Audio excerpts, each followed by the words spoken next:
Hi everyone, I'm Arthi Swaminathan, MarketWatch's housing reporter. Today I'm speaking with Priscilla Almodovar, the CEO of Fannie Mae, who is the biggest player in the mortgage space.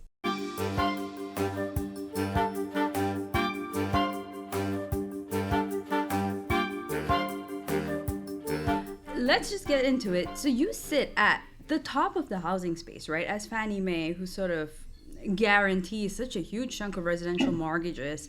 You know what's going on with renters, with landlords, with homeowners. You have your finger on that pulse. So can you talk a little bit about the state of the housing market in America right now? Yes, that's a great question. It's a highly unaffordable market right now, and we are monitoring and following all these trends, things that we've never seen before.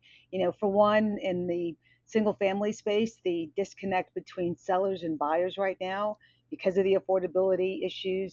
You have home prices, the highest we've seen in 2 decades. We have mortgage rates that are coming down from their peaks when the Fed started tightening. Now they're coming down, so consumers waiting for them to come down. So there's this almost like stalemate between buyers and sellers, and their sentiment is very different. And then on the renter side, today we still have a third of households are renters. 50% of them are rent burdened.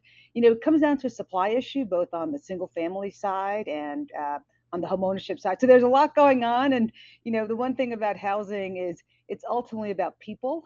We get asked a lot from reporters and people like what's the magic mortgage rate number? When will the market start, moving? And it's never that easy, right? Because it's a story about mortgage rates, prices, but also people's lives, right? You just don't pick up yourself and move, and you need a home to move to. So there's a lot of dynamics that we monitor at Fannie Mae. It's a really interesting time right now in housing. It's on everyone's mind for sure.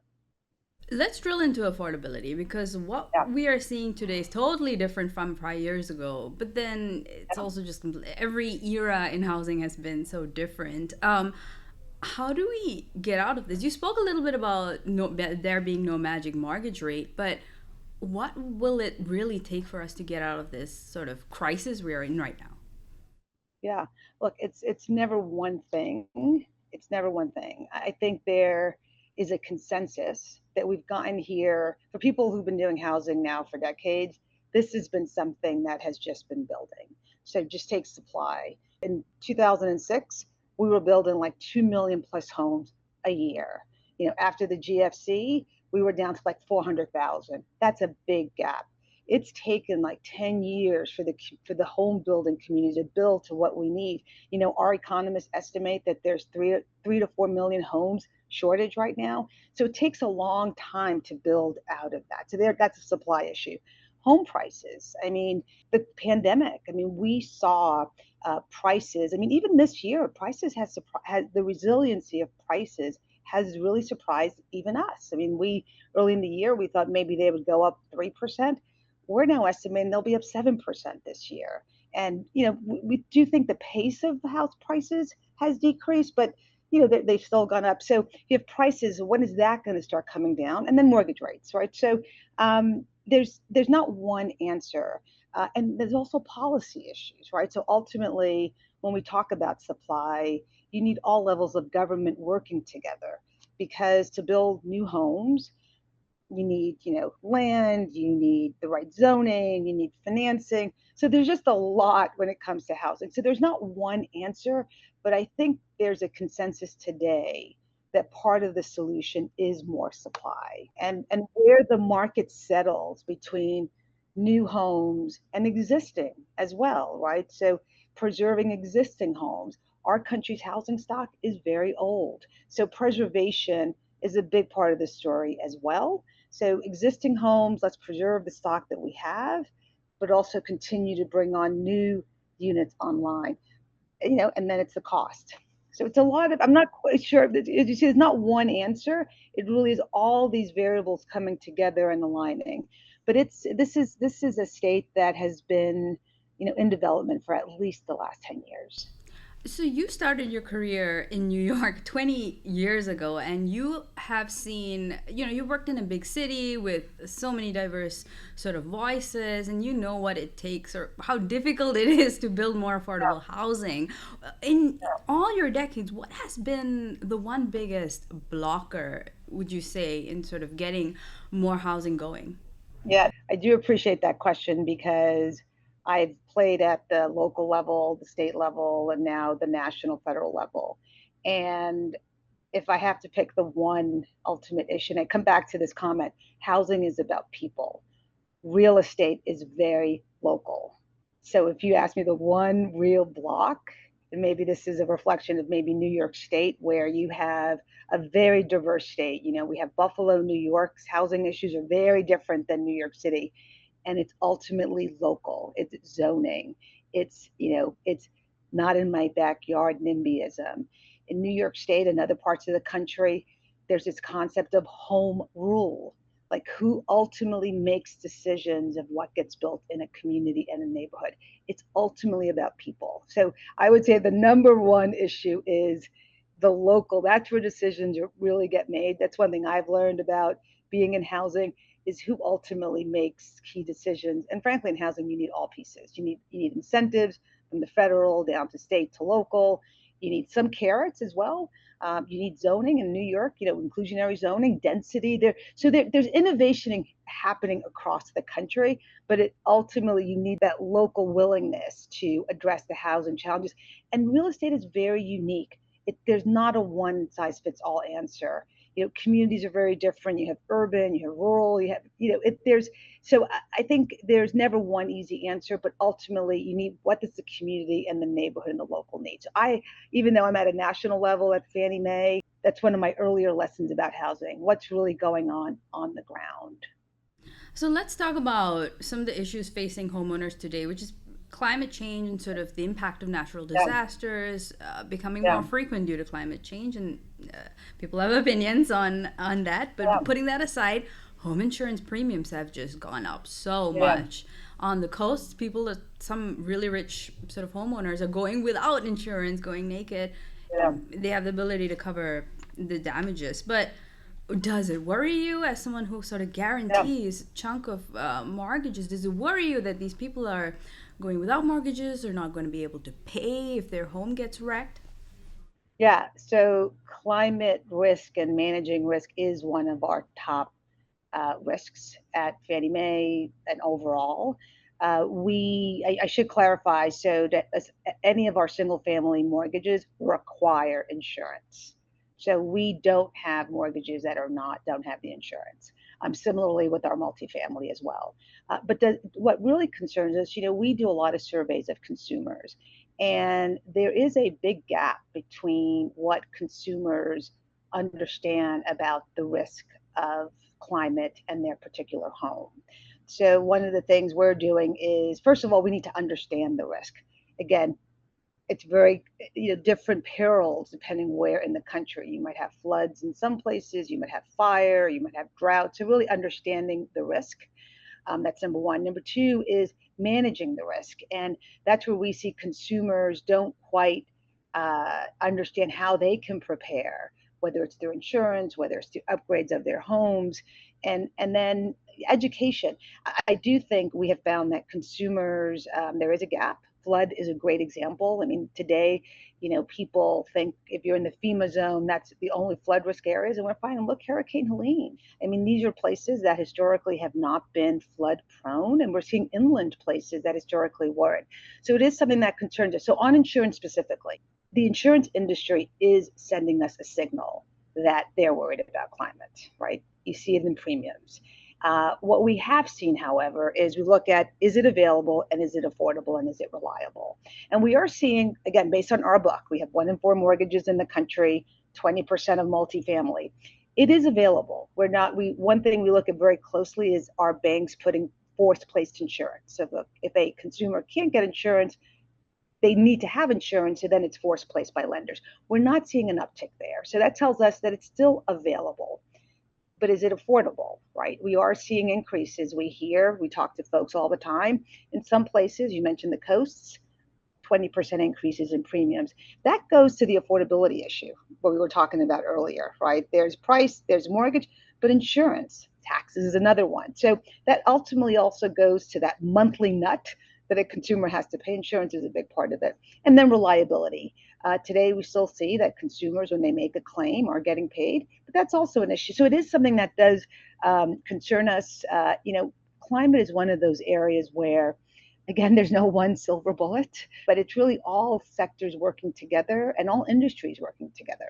And real estate, as you know, is like 40% of emissions, carbon emissions. Agriculture is maybe 30%. So you really need real estate at the table. You need builders at the table. You need the insurance industry. But it is something that is super important to us.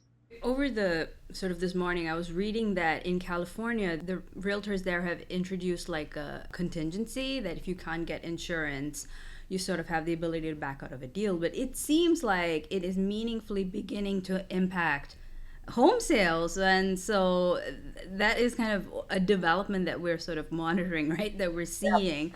Do you think that it could potentially impact national home sales down the line? Yeah, look, that is something that in understanding the risk is understanding the impacts as consumers become more aware, right? There's a lot of downstream impacts. So if consumers start understanding the risk, it might impact prices. It might impact where they move. Although we're seeing people move to climate prone areas. So again, housing is a very emotional, not always rational decision where people move, but it could. And that is one of the concerns we worry about. When you look at climate, something that's not talked about very often is that it's underserved markets that are probably the most impacted. So, it's again where we've built as a country. It's in low-lying areas, and they're probably subject to more flood. So, if price values go down, these are people's homes. So it's yes, that could happen, and that's something we monitor. One thing on multifamily, one thing we are also tracking is there's a shift of the risk. So what's happening, single family, we're finding it's available, it's affordable. And again, as I mentioned, we look at forced place insurance as a signal there. But on multifamily, it's a different dynamic. It's available to these large owners of large properties, but insurance is transferring some risk to the owners in terms of higher deductibles. So that's something we monitor very closely because someone ultimately owns that risk. It's also with sort of increasing understanding of these things happening, more consumers Yeah, might seek these resources out. So it could be as simple as just time forcing yeah. people to invest in such upgrades to protect their house. And on that, we are seeing some states that are take a place, whether it's as necessity or otherwise. Like take a state like Louisiana. They are the state. There's mandatory reductions in insurance premiums if you do upgrades. I think only about 6 states currently mandate that kind of. Again, it's insurance saying if you the homeowner do certain things, you will see a reduction in your premium. So that's aligning incentive there. So hopefully we'll see more of that. But yes, as consumers understand upgrades, insurance, seeing their risk is mitigated if someone does do the upgrades. Education is a big part of it and aligning interests. Let's turn to artificial intelligence and housing. It Yeah. sounds like a really buzzy topic, but what does artificial intelligence mean to you at Fannie Mae? Have you implemented it, or do you see like a big case where it would be useful or sort of unlock something in the market? Look, artificial intelligence and machine learning is not new at Fannie Mae. We've been at it for a long time. If you look at, desktop underwriting, which is, the premier automated underwriting system in the country, by definition, that is using machine learning and process flows. Where we are most excited right now, we have many use cases, but where we're most excited is what we're doing with AI to help us see consumers differently. So today, and I think we're just getting started, rent payments in the past were not taken into account in someone's just their credit score. It wasn't in their credit score, but now it is. And part of it is because we're able to inject bank statement information and see patterns of what looks like a rent payment. And now at Fannie Mae, we have the confidence to lend to otherwise credit worthy future homeowners who in the past we couldn't because that traditional credit score was not reflecting their rental payment. We're now going one step further. We're realizing there's 30 million Americans that are in the gig economy. Today's economy is just, it's not all W-2 income, right? So can we further use technology to help us see consumers who don't have traditional income. And again, with bank statement information, with the consumer's permission, we could use technology to help us see and serve consumers in a much broader way. We're also using it for, we're in the risk management business. So we use technology to help us detect fraud in underwriting, loan quality. So there are many use cases. So I think for us at Fannie Mae, technology has really enabled us to do our mission, but also to run the company in a safe and sound way. Let's also talk about the NAR settlement just briefly. The National Association of Realtors reached a new settlement, which has profound implications on people buying houses. It changes the way commissions are structured when you buy a house and sell a house. But it has, I guess, the capacity to impact buyers more. Are you worried about it at all? How is implementation sort of going? And at the Fannie Mae level, what are you looking for in terms of signs? Yeah. Look, it's still very new. So for us right now, today, we're monitoring this very closely to see if we're seeing changes in the industry and the practices. When the settlement came out, we and Freddie Mac together, this is something that we're working very closely with Freddie Mac and FHFA. We came out and clarified in our guide. We still think broke commissions, if they're common and customary, we'll continue that practice. We have not seen changes. It's something we're monitoring, and we just think it's really too early for us to make any changes because we just haven't seen anything that's systemically different at this point. Can you talk a little bit about what Fannie Mae is doing in terms of helping renters get on that ladder of home ownership? There have been a slew of programs which we've covered. Can you talk about any of the recent ones that you want to highlight? Yeah. Look, so much of our work is grounded on the consumer journey to be on that path of home ownership. And a renter, by definition, we're seeing in our surveys that even though right now with the affordability crisis, the dream of homeownership is still very real. So how do we work with those consumers? So one with renters is rental payments is number one, right? So we look at the obstacles, and one of the main obstacles is credit and visibility. By looking at their rental payments, taking into account, that puts them on a path to be eligible for a mortgage. We also look at closing costs and down payments, right? So again, right now today, there's this myth that you need 20% for a down payment. So we're doing a lot of work around educating consumers that there's a lot of programs out there where 3% is sufficient for the home ownership. And we have programs that work with lower and middle income potential future homeowners where together with education, with some down payment assistance, 3% down, they're able to get on the path of home ownership. And then there's other closing costs that we're trying to tackle because ultimately for that future homeowner, it's credit and visibility, it's high cost, so whether it's down payment or closing costs. And we're working to tackle each one of those through our programs. Our flagship program, Home Ready, is a 3% down payment mortgage for first-time homeowners, and very often it comes with some kind of down payment or closing cost assistance. And what we're finding, what's really fascinating about looking at consumers differently, one thing that Fannie Mae has learned is that home ownership, it's not just having home ownership for the sake of home ownership. It has to be setting up families for home ownership that they could enjoy for a long time.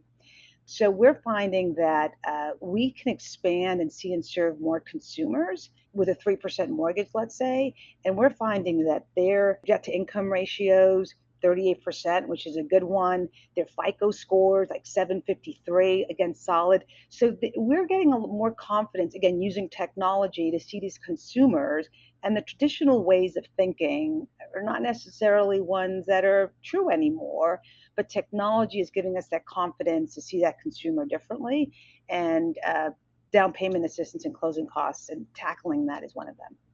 So 3% refers to down payment, not the mortgage rate, which one of the candidates says that, one of the presidential candidates says that he would like us to return to. But your colleagues have said 3% was likely an anomaly. We might not see that again. Not on the election, but on housing costs becoming such a big topic for voters. Can you talk a little bit about when was the last time we saw housing have so much energy and so much prominence on the national stage? Yeah. So just to clarify, 3% down payment for the mortgage, not 3% interest rate. Yeah, it'll probably be a long time. We probably will never see that again in our lifetime. But anyway, look, I've been doing housing now for decades, and I think many of us have never seen housing be on the mind of Americans. I mean, it's not even an income level. It's affecting all income bands and all neighborhoods, all communities. And yeah, it's an unusual time to have both sides talking about housing. So frankly, it's very exciting for people in housing because it really has elevated the importance of housing. Personally, I think housing is probably one of the most important domestic policy issues that we have to tackle.